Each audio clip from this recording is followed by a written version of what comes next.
Group D 60-70 number तो मैं यूं ले आऊंगा। ग्रुप डी तो मेरे बाएं हाथ का निकालने का काम, बाएं हाथ का चुटकी बजाऊंगा और ग्रुप डी क्लियर। हाँ दोस्तों, आपने बहुत सारे लोगों से ये कहते जरूर सुना होगा, लेकिन ये वो लोग कहते हैं जो पढ़ाई बिल्कुल नहीं करते हैं।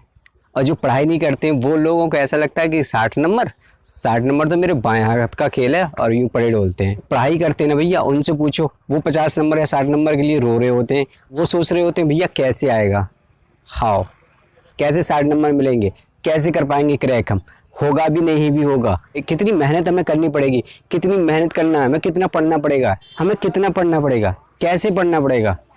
आसान तो नहीं लग रहा ना भाई मेरे कि तुमने कह दिया और नंबर आ गया। ग्रुप डी को क्रॉस करना बहुत बड़ा काम है, लेकिन कुछ लोग ऐसे समझ रहे हैं ग्रुप डी कुछ नहीं है, केवल चुटकी बजाओ और निकल गया। उन लोगों से मैं एक सवाल करना चाहूँगा, यार कहाँ से पढ़ के आते हो भाई इतना। नहीं, जो लोग मेहनत कर रहे हैं वो भी इतना यार नहीं कह पा रहे हैं कि मैं 60 नंबर ले आऊँगा। वो भी रो रहे हैं बेचारे कि कैसे 60 नंबर कंप्लीट होंगे, कैसे पेपर आएगा, कहाँ से कंप्लीट करेंगे 60 नंबर के लिए। 60 नंबर के लिए रोना पड़ा। और कुछ लोग 60 नंबर के लिए ऐसे बोल रहे हैं जैसे कि उनके बाएं हाथ का खेल है। आप देख रहे हैं अपना यूट्यूब चैनल, मैं हूँ आपका दोस्त Shaukat Ali. Group D cross करना वैसे ज़्यादा कठिन नहीं है, लेकिन बहुत आसान भी नहीं है। लेकिन ज़्यादा ओवर कॉन्फिडेंस मत हो जाना मेरे भाई। ग्रुप डी को हल्के में बिल्कुल भी मत लेना। जो लोग ये कह रहे हैं ग्रुप डी के आपको 50 नंबर ले आइए या फिर आप 40 नंबर ले आइए, आप ग्रुप डी में क्लियर हो जाएंगे, ऐसा नहीं है। ग्रुप डी नाम छोटा है, एग्ज़ाम छोटा नहीं है मेरे भाई। करोड़ों फॉर्म भरे हुए हैं। एक बंदे को आपको क्रॉस करने के लिए कम से कम मिनिमम आप मान लीजिए तो आपको 150 बंदे क्रॉस करने के बाद सीट मिलेगी। तो ये बहुत मुश्किल काम तो नहीं है, लेकिन बहुत आसान भी नहीं है। अब कैसे निकालेंगे, सबसे पहले हम पहले इसके सिलेबस पे थोड़ा सा गौर कर लेते हैं। सिलेबस क्या है इसका। मैथ कितने नंबर का है, 25। उसके बाद हम बात करते हैं रीजनिंग की, तो रीजनिंग कितने की है, 30। उसके बाद अगर हम और नीचे आते हैं तो जीएस की बात करते हैं, तो जीएस में क्या है, 45 की। टोटल जीएस कितने की है, 45 की।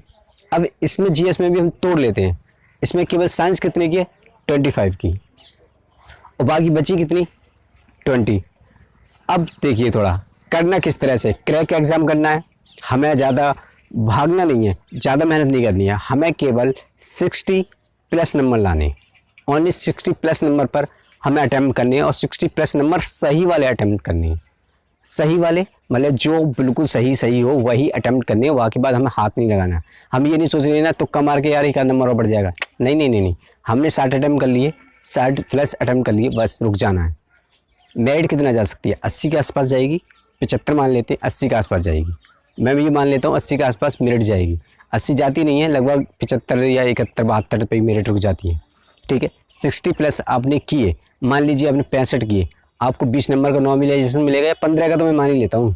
आपने 65 किया, 15 का नॉमिलाइजेशन मिला, कितना हो गया आपका, 80 हो गया। 65 आपने अटैम्प्ट किए, 15 और मिल गए, कितने हो गया, 80 हो गया टोटल। आपका सिलेक्शन कहीं नहीं गया। अगर आपने ज़्यादा करने की कोशिश की और रॉन्ग अटैम्प्ट किए तो आपको नॉमिलाइजेशन जो नंबर मिलते हैं बहुत कम मिलेंगे, और कम मिलने के बाद आप कुछ कर ही नहीं पाएंगे। तो ग्रुप डी बहुत आसानी के साथ आप क्रैक कर सकते हैं, लेकिन आपको केवल वही अटैम्प्ट करना है जो आपसे आता है। मैं रिकमेंडेड करूँगा आप 60 प्लस पर फोकस करिए, नीचे किसी भी हाल में मत आने की कोशिश करिए। कैसे बनेंगे, देखो 25 नंबर का मैथ है, कितना भी कर रहा मैथ आएगा, कितना भी कर रहा आएगा। मैं मान लेता हूँ 4-5 क्वेश्चन वो ग्रेजुएशन लेवल का डाल सकता है, एसएससी लेवल का डाल सकता है, कोई बैंकिंग लेवल का डाल सकता है, लेकिन कितनी क्वेश्चन डालेगा वो, 5 क्वेश्चन। वो 5 क्वेश्चन क्यों डालता है, वो उसी क्वेश्चन में फंसा देता है लोगों को, और बाकियों पर नहीं हो पाता। क्यों फंसाता है वो भी जानते हैं यार, एग्जामिनर भी जानता है कि सही में सारे एग्जाम अगर सारे के सारे बंदे 70 प्लस ले आएंगे तो मेरिट कहाँ रखेंगे हम। ठीक है, तो कुछ लोग उस सवालों को लिखाने में लग जाते हैं, होते ही जी हैं, लेकिन वो टाइम बर्बाद करने में लगा देते हैं उन्हें, और कुछ टाइम बर्बाद हो जाता है उन लोगों का 4-5 सवालों में, बस आप पीछे रह जाते हैं और मेरिट आगे पहुँच जाती है। ये आपको करना क्या है, जो आपसे बिल्कुल आता है। अब मैं मान लेता हूँ 20 नंबर आप करेक्ट कीजिए, मैथ के अटैम्प्ट करिएगा, 20 ही नंबर। जो आपको ज़्यादा कठिन छोड़ दीजिए, बिल्कुल करना ही नहीं है, हाथ ही नहीं लगाना भाई। हमें छोड़ने भी हैं, हमने कहा 60 तक ही जाना है, हमें रुकना 60 तक पे है, हमें 60 प्लस रुकना है, हमें एक्स्ट्रा जाना ही नहीं है। तो 5 नंबर हम मैथ को हम बिल्कुल भूल जाते हैं, भूल जाइए मैथ को, आप केवल 20 अटैम्प्ट करिए। आ जाइए रीजनिंग में। रीजनिंग में पजल वगैरह जो आती हैं, हम मान लीजिए वो टाइम वेस्ट करती हैं। अगर टाइम बचता तो आगे बना लीजिए, नहीं है तो शुरुआत में उसे बिल्कुल टच मत करिए, शुरू में तो बिल्कुल टच मत करिए। जो बिल्कुल इजी क्वेश्चन है वही टच करिए। मैं मान लेता हूँ इसमें भी आप 20 क्वेश्चन अटैम्प्ट कर पा रहे हैं, ठीक है। वैसे आप 25 कर सकते हैं, इसमें वो ज़्यादा नहीं है, लेकिन मैं 20 मान लेता हूँ। एवरेज 20, 40 हो गया। जीएस आपकी कितने की थी? जीएस आपकी कितने की है? 45 की। 45 में से आपकी साइंस कितने की है? 25।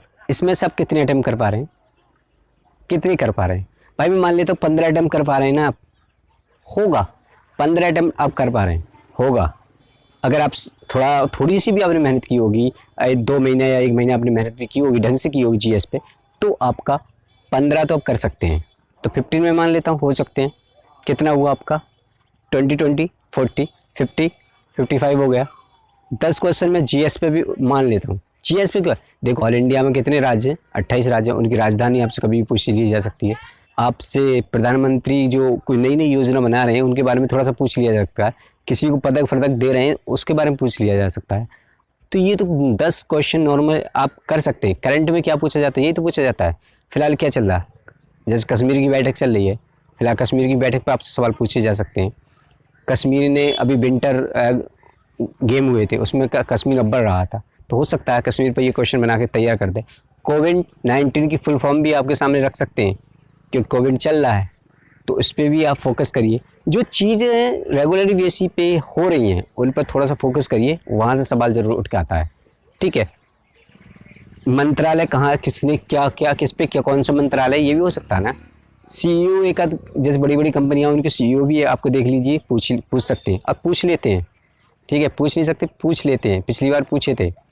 तो ये जो सवाल होते हैं, तो ये इन चीज़ों पे 10 क्वेश्चन, तो मैं इस पर भी मान के चलता हूँ कि 10 क्वेश्चन आप इनमें कर लोगे। ठीक है, कितना हो गया भाई? 65 अटैम्प्ट कितने कर लिए आपको? 65 हो गया। लेकिन 65 आप अटैम्प्ट कर सकते हैं, लेकिन इससे भी ज़्यादा भी अटैम्प्ट कर सकते हैं, क्योंकि जीएस जो है ना, साइंस, वो आपके हाथ में है। मैं मान लेता हूँ कि जीएस के क्वेश्चन समझ में आता है कि वो जो करंट वगैरह है वो आपके हाथ में नहीं है, कहाँ से उठा के रख दे। लेकिन जीएस साइंस तो आपके हाथ में ही है ना, पढ़ो यार, उसमें से क्वेश्चन बनाएगा ना वो। अगर आप 25 में से 20 भी अब अटैम्प्ट करते हो तो बहुत अच्छा स्कोर खड़ा कर सकते हो। लेकिन याद रखना, ये जो जीएस है ना आपकी, यही आपको स्कोर दिलाएगी, यही आपको सिलेक्शन दिलाएगी। इस जीएस के बिना आप सिलेक्शन नहीं ले सकते। आप अगर मैथ पे ज़्यादा फोकस कर रहे हो, कह रहे हैं हम मैथ अच्छा कर लेते हैं, रीजनिंग पे ज़्यादा फोकस कर रहे हो, तो ये आपका सिलेक्शन नहीं दिलाएंगी।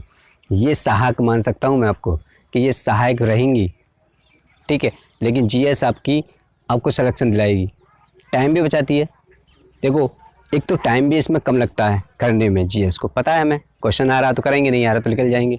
इसमें ऐसा तो है नहीं कि हम मैथ कागज़ कलम उठाएंगे और इसमें लगेंगे, नहीं नहीं नहीं ये क्वेश्चन निकाल के ट्रिक है कोई इसकी, नहीं ना। केवल इसमें यही है, हमें आता है तो टिक कर देंगे, नहीं आता है तो छोड़ के आगे बढ़ जाएंगे, इतना ही है ना। चलिए, तो आशा करता हूँ कि आपका जो ग्रुप डी है वो क्लियर कर लोगे, और आप आज से कि अभी से आप मेहनत करना स्टार्ट कर दोगे। आपको बहुत बड़ी बात नहीं है 20 नंबर लाना हर तीनों सब्जेक्ट में, ठीक है। मैथ आप पहले से तैयारी कर रहे हो तो मैथ में तो आप ला ही सकते हो। रीजनिंग में आप पहले से तैयारी कर रहे हो तो मेजर रीजनिंग में भी ला सकते हो।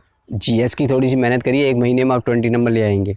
लेकिन आज से मेहनत कर दीजिए। आपको पता है एग्ज़ाम की डेट क्लियर तो नहीं है, एनटीपीसी की डेट क्लियर हो चुकी है और जुलाई में उसका एग्ज़ाम है, उसके तुरंत बाद ही ग्रुप डी का एग्ज़ाम है, ठीक है। तो बेस्ट ऑफ लक के उज्ज्वल भविष्य के लिए हम कामना करते हैं, और मिलते हैं फिर अगली वीडियो में। अगर आपको कोई वीडियो लाइक कर दें और दोस्तों के साथ में शेयर कर दें, चैनल को सब्सक्राइब करें और नोटिफिकेशन ऑल पर क्लिक कर लें।